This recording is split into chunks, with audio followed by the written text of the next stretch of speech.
Today's blot is Daf Mem Gimel. This is Purim. We should all have a Freilich of Purim and Mekayim the Mitzvah Lo Yoda. So the last thing we learned about was how do we find a case of Tumah and Bia at the same time, that a person entered the oil and was warned not to become tummy, not to enter. They happen at the same time. Usually, as soon as you walk in, you become tummy before your time. Most of your body's inside.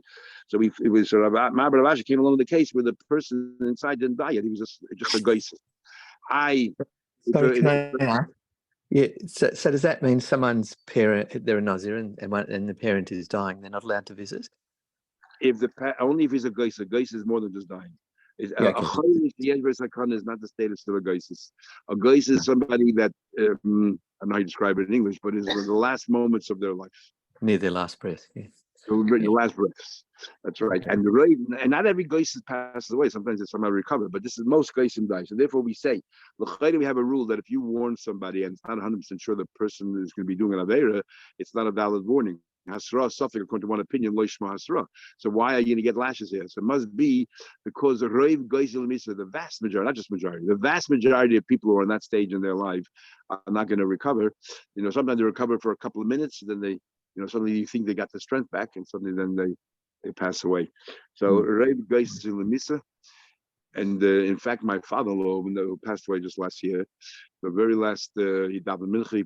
But I think then he sat down in a chair and he told his daughter to bring him his jacket and his hat, and he told her to bring a glass of water. He made a bracha shahakol, and before he drank the water, he passed away right then and there. So that somehow, which is obviously a very, very holy thing to do, and he's waiting to make the bracha bar in the fashas, which is when Mashiach will come chisa mason. So if there was if there would have been a nazir there, would they be chayiv?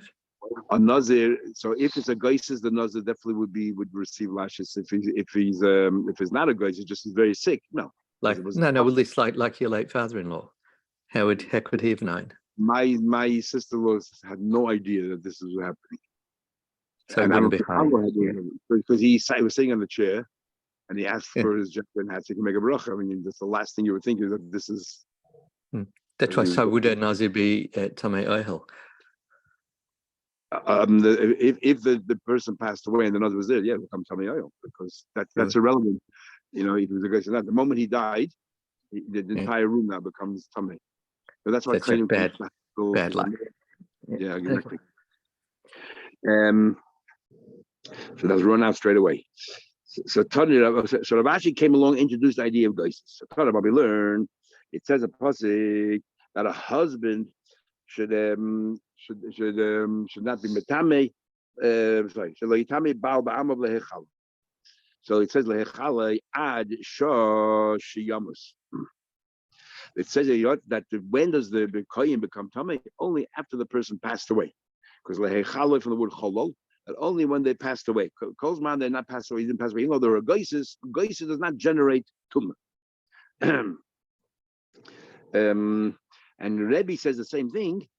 And the same thing applies on Nazir. We're talking about a kohen, the same applies on Nazir. Rebbe says, but he learns it from the pasuk where it says, by a Nazir, it says that a father, mother, brother, sister should be metame. It says clearly bim moisam after they died. So yitma achiyam until they died. He was my benayu. Kohen, you learn from your challah when he's a challah, when he's dead, or they learn from achiyam. So by a Nazir, it's the same idea. What they're arguing about. You're not arguing. Only arguing in the mashmois. Which pasuk we're learning it from. The Shloki says no. There's a big argument here. What about a geisis? Does a geisis ika benai? That's a difference. Leman Damu says melech chaloi afil geisis. That a word says chaloi that means a chalol. Then even a geisis who will definitely die. Then the kohen is desecrating himself when he's over an aver of lo yechal. Why? Because since this person definitely will become a chol. So this person is right in front of you. He's a geisis. So therefore, the kohen is not to put himself in that situation. So if you're not allowed to put yourself in a situation, you'll be mechal. So therefore, he'll be over of lo yechal. However, the Rebbe says b'moisam only after they're dead. Then actually yamas in geisis life. If you went in the room, this is the question you asked. Wow, the person was a geisis. No, it's not an issur for the kohen to go in there. Well, the man that's the question. One is but it says clearly in another place only after the dead. So he said, I use that passing moisture for a different drasha altogether. Look at Rebbe. The Tanya, Rebbe says, When we say that a Nazir or a Kohen not be metame only to corpses, but he's allowed to be metame to a person who has, let's say, tzaras. He's allowed to be metame to a person who's a zav or a ziva or a zav. He's allowed to be metame to these people. That's not the kind of tumah that the Torah asks. What we're asking is only the tumah. Now this is interesting because this is Rebbe who said this over here in the Brisa, and Rebbe is the one who learns the b'moisam. In those two opinions, what Rebbe said, the Rebbe is the one who learned b'moisam to teach you that a kohen is only after the dead, and then Rebbe then uses the very same possible b'moisam for another dashah altogether, and that's the excuse that Tanakama says I cannot use b'moisam for what Rebbe said in this and here because I'm using what Rebbe said in another place b'moisam. Well, the man but the one who says the Moisam, what he needed for that, which is Rebbe himself. Interesting, why the Gemara doesn't just point out. But the Rebbe himself is the one who said it. So Rebbe learns two different from this one word. It could have been Mois. Say by Moisam, you learn two different thoughts. Okay. Well, man, the Moisam, but what the positive you now put yourself in a situation where you're desecrating this person, this grace is eventually become a cholom. He needs it for me, what we learned before. We learned in the yesterday's Gemara, when is there an Easter for Tumah for a Kohen if he's not Tameh yet? If he's carrying a corpse on his shoulder and then he touches that body, he's Mechul already, he's not committing a second Avera. So the first opinion says he uses a cholif for teaching what? That the Kohen will desecrate himself, even though the guy's a guy. So you need it for this dinner as well. You need it for something else. You need it regarding tumah that if you're mechul ba'imid, you're no longer over the Easter of coming tamei. So each one learns it a little bit differently. You know how you learn it. Next class, a question. It says, person does not generate tumah until he's literally dead. I feel him a good, even if he's cut up. Even chopped up. Filu geises. It says clearly that a geises does not generate tumah. The one who says melech chala, who says that what? That even a geises is forbidden for a kohen to be near a geises because hey chala, because this person definitely is gonna die. So now I put yourself in that situation. It says clearly here that the geises himself does not generate tumah. So he says, what are you talking about? Lenient tumu. That's not a kasha. Lenient tumu. There's two parts there. There's one thing if the kohen is allowed to put himself in that situation that he might be mechal himself. Another one is whether the kohen is metame. So as far as tumah is concerned, adinav ganavshi, he has to pass away. But as far as the kohen to enter the room with his person is who's dying. He is like he's putting himself in a situation where he'll be desecrated because that person eventually will die. So we're talking about geises. Let's continue. Nikta roishe shel aviv. What happens on a kohen, for example, he's allowed to be with his father. What happens is decapitated, and it's lying right next to his body. Does the kohen have a mitzvah to bury his father or not? He's allowed to be metam himself. Says Rabbi Chizi, cannot be metam. My time. Why amakrolo aviv bizman shehu shalom? Do you know when you can? Do you know when you can metam your father? Only when the body is complete. But not when the body is missing parts. That's what the Chizah says name of. According to this, let's say you're walking out in the wilderness of Arabis and the desert's there. Guy's wandering about somewhere in the middle of nowhere, and then he was decapitated by a bunch of bandits. So, and the Kohen's the only one who's there. You shouldn't bury the guy, he shouldn't be metame. You're talking about here about a mace mitzvah. So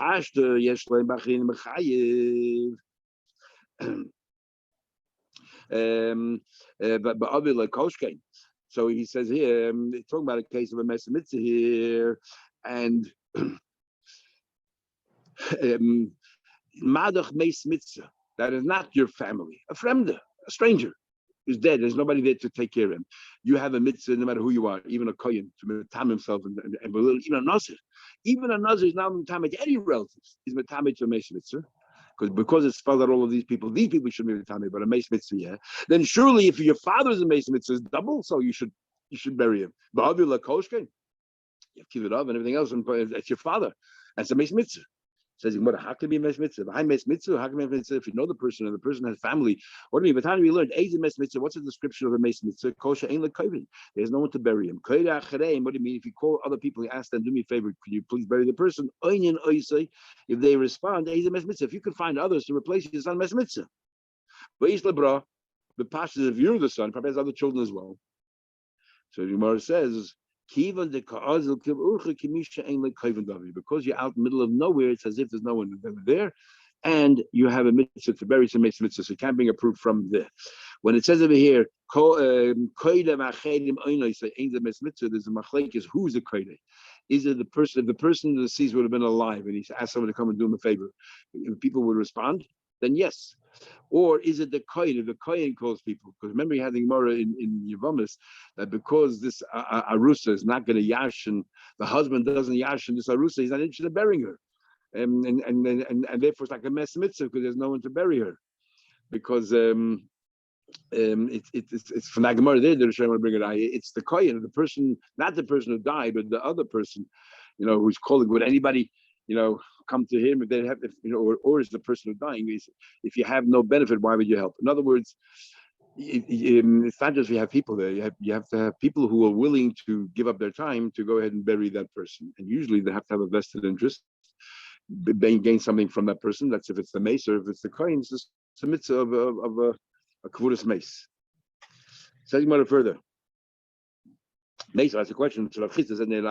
Only the body is totally intact. That's the question. It says in the pasuk, lo yitama, says by a kohen, but to his sister, if she is still a psula, she's not married to anybody, not wed to anybody, is lo yitama to her, and says lo yitama. So what do you mean that's lo? To her yitama, obviously. Just say yitama. We know it's her.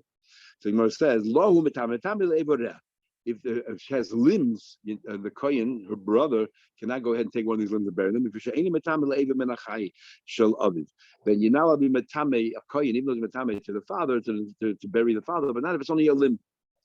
Eva menachai, Eva and a mess is the same thing. You have to bury the Eva if it's an Eva, and Eva you don't own it. Only law, only if it's complete. It says here, but you do go back. The kohen will go with metame. We'll go back to Metame for a bone the size of a ball. In other words, what we say here, it seems to be saying here is, if a full aver is missing, the Metame. But if the body is almost intact, just a little piece is missing, a little part is missing, you would bury the body, the majority of the body. So, is my master, what do you mean go back to the bone? I'll say, remember what happened here is the that if a part of the body is missing, there's no problem. He could go back and bury it. So what does he forgive him here? That he buries his father, even though its parts are missing. It has to be complete, intact, complete. Here it says clearly that the body is not complete. You can still bury it and then pick up pieces. But the just for a limb, you're not allowed to. Says, you're right. I hear Rabbi Yehudi. I'm following the Rabbana. That's the view of Rabbi Yehuda. You're right. Rabbi Yehuda holds the body doesn't have to be intact. Not to a limb. You're not metame to a limb of your father, and definitely not from your sister. But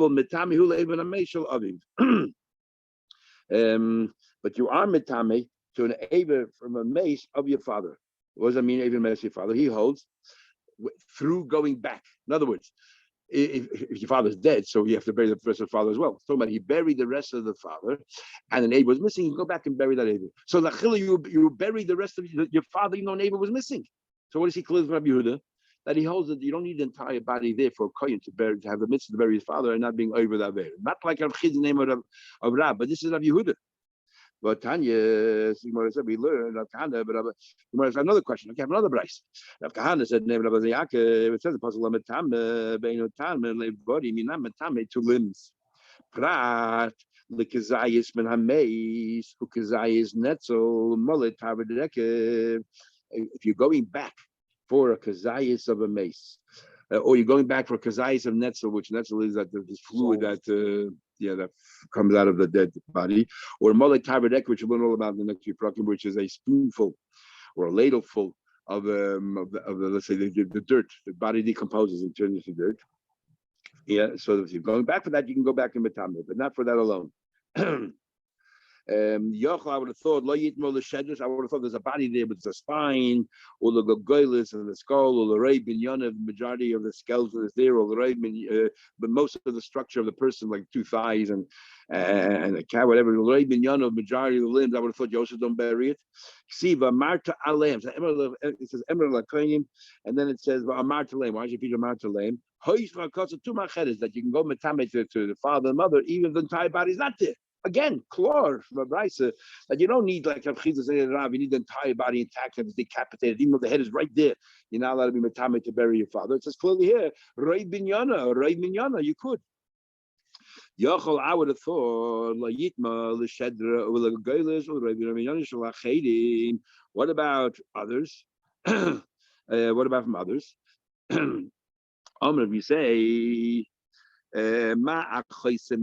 just like your sister, just like your sister, we say anything which most of the body is there. You're allowed to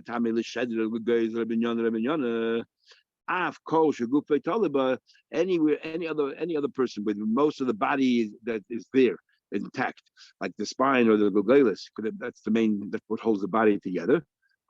So not only your father, but other relatives, not only your law, but all other relatives, the same thing applies. Father, mother, brother, sister. If most of the skeleton is there, you could be mitam. So again, we see clearly from here, you need the entire body. It's clearly here that if most of the body is there, go ahead and mitam to all your relatives. More answers again. Ahinami Rav Yehudi. That's Rav Yehuda. So you have Rav Yehuda. So who argues Rav Yehudi? Tell me Rav Chizah in the name of Rav is not following Rav Yehuda. So who does he follow? Says Rav is following another opinion. Mai said there was a story. Shemeis Aviv Rabbi Yitzchak beGinzik. The father of Rabbi Yitzchak passed away in Ginzik, which was, I guess, far away from where they were. They didn't notify him till 3 years later that his father passed away, and he was a kohen, and he wanted to reinter his father in Jerusalem, I guess, into a grave Yerushalayim, and you're allowed to. Then you're allowed to let me into the family plots. Now, why they waited 3 years to tell him is very difficult to understand. That's what happened. They went, he went and he asked Rabbi Shua ben Elisha, or some say Rabbi Shmuel ben Elisha, and the 4 elders are with him, so these are like 5 people now, five rabbis, these are the Rabbanon, and they asked him, can I be metam? I'm a kohen. Now the body is decomposed. Can I take it? But you know when you can be metameh to your father, only bisman shehu shalom, when the body is intact. The loy bisman shehu chassid, not when the body is not intact, not complete. So therefore, they argue. Rav Chizah is going according to Rabbi Yeshua ben Elisha, and what you brought me writes is in the name of Rabbi Yehuda.